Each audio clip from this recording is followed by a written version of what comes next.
29শে জুলাই আন্তর্জাতিক ব্যাঘ্র দিবস। হলুদ কালো ডোরাকাটা অরণ্যের এই মহান রাজা আজ বড়ই বিপন্ন।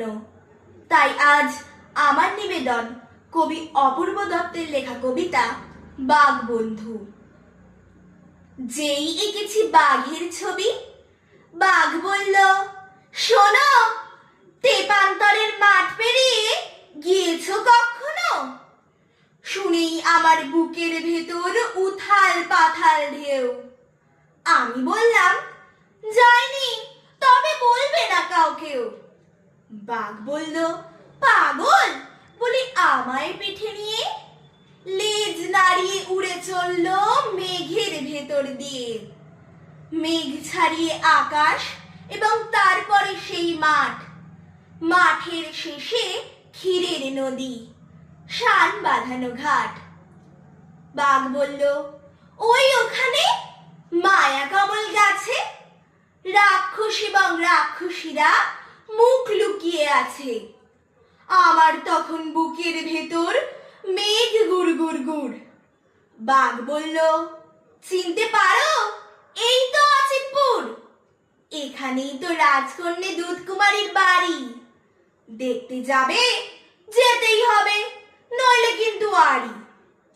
বলতে বলতে সোনায় মোড়া 7টা ঘোড়ার রথে আমায় নিয়ে বাঘ বন্ধু উড়ল আকাশ পথে।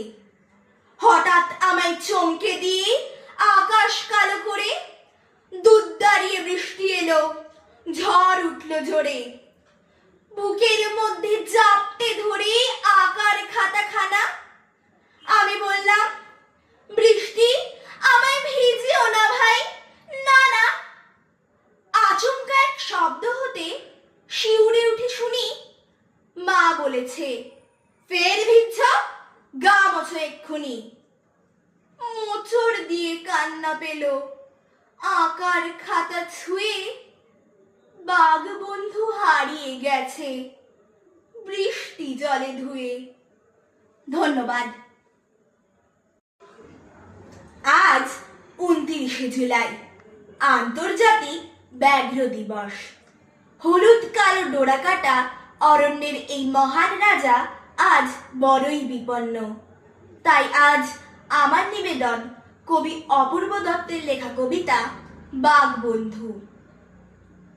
যেই এঁকেছি বাঘের ছবি, বাঘ বলল, শোনো, তেপান্তরের মাঠ পেরিয়ে